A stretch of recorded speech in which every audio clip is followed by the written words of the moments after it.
What's going on, guys? Yeah, and welcome back to another top 10 gaming countdown video. Today I'm going to be looking at top 10 games which I think need a sequel. So a couple of things I just want to get off the bat just to kind of explain this. I'm looking at any game that doesn't already have a confirmed sequel. So if a sequel is confirmed to be being made or being released, then I'm sorry, but that's off the list. Just Cause 3, sorry, you're not on here. And I'm also going to say that it's not just like any kind of single game, so it doesn't just have to be a game where there's only one standalone game by itself that needs a two. I'm just talking about games in general, so it could be a full franchise that I just think needs another game on there. It really doesn't matter. I'm just looking at a game which I think I enjoyed that game, I enjoyed that series, and I want another game added onto that. That's all I'm looking at. So it doesn't matter if it's a full series or not, I really don't care. I just want another game. So without any further ado, let's get started. Okay, so coming in at number 10, we've got Spore. So if you don't know what Spore is, it was a game made by EA/Maxis quite a few years ago now. This is essentially, I don't really know how to describe it. You create a creature and you kind of evolve that creature throughout various stages. There are 5 stages, going from this little bacteria stage all the way up to this future stage with rockets and spaceships and stuff, and they're kind of the same thing. But essentially, you just create a creature and you go about doing things with it. It's really up to you how you want to make it evolve. You can eat animals, you can fight other spore creatures, or you could just become a vegetarian and chill out and breed or something. I don't know, it's really up to you. But essentially, yeah, you just make a creature, and eventually you'll get to a point where you can set up a tribe. You can start to make buildings and vehicles. So it was quite an open game, but they never made a second one, even though it's been quite a few years now. There were a few expansion packs, but obviously it's EA, so there would be. But this game is still loved to this day. You still see people making videos about it, and it was a really popular game, and it has been consistently popular. And I think with like newer technology now, bearing in mind the amount of customization that you could do in this game was kind of crazy. So I think with newer technology, now that we've moved on from the past gen to the current gen, I think there's a lot more that you could do with a game like this. There's a lot of potential with a nice new graphics engine, and there could be like a whole load of new customization and things like that. So I think it'd be pretty awesome to see. So yeah. Okay, coming in at number 9, we got a game that you probably haven't heard of. It's called Starhawk. This was a PlayStation 3 exclusive, so I never really played a great deal of it, but I enjoyed watching streams and videos of it. And what I did play, I did really enjoy it. So essentially what this was, it was an online-only third-person shooter. It was kind of generic in some senses, but it had its own kind of little USPs, if you will. It's quite a good game, in my opinion, but it just didn't really get as much attention as it deserved. The only thing I'd say is it was a PS3 exclusive, so if a new one was made, it'd probably be a PS4 exclusive. But regardless, I think this deserves another game because it was really good. Essentially, it was a third-person shooter, but it had vehicles in it. You could build like buildings and that, and set up little bases and shoot people with turrets and stuff. It was a really cool game, and honestly, I think you're better to just look it up and watch some videos on it instead of hearing me try and explain it, because it was pretty good. And I think if they made this game not only with the newer technology, but if they made this game with a single-player campaign, I think they could actually do something really awesome with it, because it was a multiplayer-only game, and the multiplayer was great, and it would be great if they made another one. But I think if this had a single-player, it'd actually be really awesome, just because some of the ideas in it and some of the premises are kind of things that we've not really seen in single-player games before. So I think it'd be pretty awesome to see some of these, like the whole building stuff and riding around these vehicles. I think that'd be pretty awesome to see in a single-player campaign. Okay, for number 8, we've got Prey. So, for those of you who don't know what Prey is, this game, for the people who did play it, seemed to really enjoy it, but it didn't get a whole deal of exposure. So, essentially, it's a first-person shooter, but you play as this kind of bounty hunter who kills aliens, essentially. It had a lot of kind of unique technology in the game for the time, like it wasn't just like generic submachine gun shotguns. It had like all this kind of alien weaponry you could use. It had these things where you could like walk on walls and stuff and then defy gravity and like walk on the ceiling. It had all this like cool technology for capturing aliens. It was a really cool game. Now they did actually announce Prey 2 and say that they were going to do it, and they released a really awesome gameplay trailer, which I'll put a link to the description if you want to go watch that. But they actually cancelled it. I think it was something to do, they never really properly confirmed why they cancelled it, but they kind of said it was along the lines of something to do with they didn't have the money to continue the development, because the money they did have they wanted to put into other projects over Prey 2 even. So they did cancel it, although it was announced at one point. But this game was really awesome, and honestly it was made in 2007, and I think the new Prey could have been really, really awesome with all the new. Just from watching the trailer, the technology, it just looks like it could have been a really fun game. And I'm kind of disappointed that they never made the second one, and I wish they did, because this was a really awesome game. Okay, number 7, we've got Bulletstorm. This game, another game that on the list, which was, in my opinion, heavily underrated. This is a first-person shooter like Prey, and but this one, the thing about this one is that they tried very, very hard to make it stand out. This wasn't just a first-person shooter. It had this thing called the leash, which kind of made the game, which you could like make people float in the air and chuck people about. It was very arcadey in a sense that you got points for every time you killed someone, and different ways of killing people got you different amount of points. And as you went through the level, you basically built up your points. So it was very arcadey. There was a lot of cool ideas in it. At one point, you go into a club, like a futuristic space disco club thing, and you pull out a minigun and start shooting aliens. It was a really awesome game. It had some massive monster things in it. It had some awesome looking guns, and it had a quad barrel shotgun, so what's not to like? Number 6. Okay, here we're starting to get back to the classics, to the games of my childhood, maybe your childhood, maybe not, I don't know. But we're looking at Baldur's Gate here. Now, when I say Baldur's Gate, I'm talking about the series in general. I think I'd love to see another Baldur's Gate game. But specifically, I'm talking about the Dark Alliance series. So, for those who don't know, Baldur's Gate Dark Alliance was kind of like a top-down RPG. There were 2 of them. There was Dark Alliance, there was Dark Alliance 2. Dark Alliance is one of my favourite games of all time. I really like that game. Dark Alliance 2 was good, but not quite as good as Dark Alliance 1. But what I think is if they ever made another Dark Alliance game, I think it would be really awesome. Coming back to the thing which I was talking about with Prey and Spore, I think if they made it nowadays, it would be a really awesome game if it had like some nice graphics and a whole bunch of like new equipment and new ideas and all that kind of stuff. I think it'd be a really cool game. Because you don't really get many top-down games anymore. RPGs are all like either most RPGs nowadays are third person, but some of them are first person, Skyrim and the likes. But you don't really get any top-down ones anymore. You get Diablo 2, but the thing like Diablo 2 is not really what I mean when I say top-down. Because Diablo 2 is like you click and move about, but this one it was essentially just a top-down game. You'd have to watch it for yourself. I'm bad at explaining stuff. But if you played something like the Dungeon one, wait, hold on. Dungeon Siege, that's what I want to say. For Dungeon Siege, is very similar to that. Honestly, like with other games, I'd just say watch a gameplay of it. Just Google Baldur's Gate Dark Alliance gameplay, or play it for yourself. Get a PS2 emulator. It's not hard nowadays.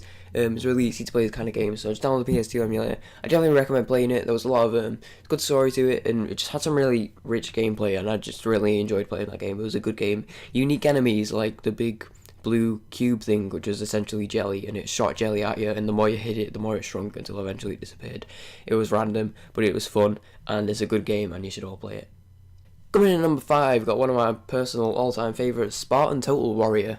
This is another game that was very underlooked, but the people that did play it really liked it. Again, this was out on the PS2, so just bring up an emulator, pop it in there, pop in the ISO, give it a go. This also was out on GameCube as well, so if you prefer that kind of thing, you're a freak, but whatever, do what you will. Yeah, Spartan Total Warrior, this was essentially kind of a cross between a third person game and a top down game, because it was like diagonal down person, but the camera, you move it around a bit, but it was essentially a third person slash 'em up. You played as this nameless hero essentially, which everyone just referred to as Spartan, and it was really cool because it was set in Greece during the time of Romans in Greece. People didn't like each other. I'm not a historian, but it was pretty cool because it had this thing going on with these conflicts between the Romans and the Greeks, but it also at the same time had a lot of Greek mythology going on. So in one mission you'd be fighting off hordes of Romans, like killing off 100 people in a mission, and then in the next mission you'll be like fighting off, there's at one point where you're fighting a sentinel, like a giant 3-headed snake thing. It was pretty cool, and I'd definitely recommend it, and I think nowadays they could do something really awesome with that game, because it was genuinely really fun. It had like a pretty basic but still works pretty well skill system. It had a pretty awesome weapon system where as you go throughout the game you pick up these different weapons, and each different weapon has different abilities. So pretty early on you pick up these swords, which are like these dual short swords where you can like put them together and blast out electricity all over the place. and then later on you'll pick up a shield, which is the shield of Medusa, where you can like shoot up a beam into the sky, and then everyone in the area gets turned to stone. Such a cool game, and if you've not played it, you should. And it's a good game. I should move on because I'll just talk about it for ages. It's one of my favourites. I'm only at number 5. Number 4, Judge Dredd, Dredd vs. Death. This game, not exactly overlooked. Now this is overlooked because not a lot of people played it, but it wasn't like, oh, this game was really good and more people should have played it, because I can see why not a lot of people played it. It wasn't great. I can see how a lot of people would play the training mission, get halfway through the first mission and go, this is crap, I don't want to play it anymore. But if you stick with it and play the game, it's actually a really fun game. Essentially, there are some weapons in the game, like shotguns and snipers, but your main weapon is this thing called the Lawgiver, the Lawbringer. I don't know, it's Justice Killer or something, that's probably not what it's called. It's essentially this pistol, but it has loads of different modes, like, there's a normal mode, but then you can, like, switch, and it has, like, an armor-piercing mode, and it has a explosion mode, and it has a incendiary mode, and it has all these different modes, and it's essentially a pretty cool game. You're going around fighting convicts, you can arrest people, but something that I really liked about the game, considering how long ago it came out, was every time you arrested someone, it came up with like a little profile for them, so it'd say their name, how long they're going down for, all the crimes and stuff. So it had like a little profile, which was actually pretty cool. And there's a little idea of the justice meter. Every time you arrest someone, that goes up. Every time you kill an innocent, that goes down. And if it goes too far down, all the other judges will be like, oh, he's gone rogue, let's kill him. It was a really cool game. It had some cool concepts in it. If you've not played it, it's literally about a $5 or something on Steam. I guess, well, that's pounds, I don't know how much it is in dollars, but it's a super cheap game, so you can pick up that on Steam if you really want to. Yeah, it was a good game. I recommend playing it. It was not necessarily well expensive. Oh, it had vampires as well, by the way. I'm just throwing that out there. It had vampires. Yeah, it was a good game. There's not really much more about to say about it. It's a first-person shooter. Give it a go. I mean, if you like it, you'll like it. If you don't, then you don't. Number 3, Jazzpunk. So this game, if you didn't see my top 10 games of the year, I'll put a link down into the description. I probably won't, I'll probably forget. Yeah, this was number 4, I think, in my top 10 games of the year for last year, so this is still a pretty new game. Not really, it's about a year old now. I think it came out in like April or March or something of 2014, so it's about a year old now, but it's relatively new compared to some of the ancient dinosaurs in this list. It's pretty new. This was a first-person comedy puzzle action game. It was crazy. It was like taking acid and playing a game at the same time. I don't know where I was going with that analogy. I kind of felt like it was going somewhere, but then it wasn't going anywhere. It's a good game. It was really funny. It got a lot of situational based humor, but also kind of completely random, irrelevant humor that's still equally as funny. It's a funny game.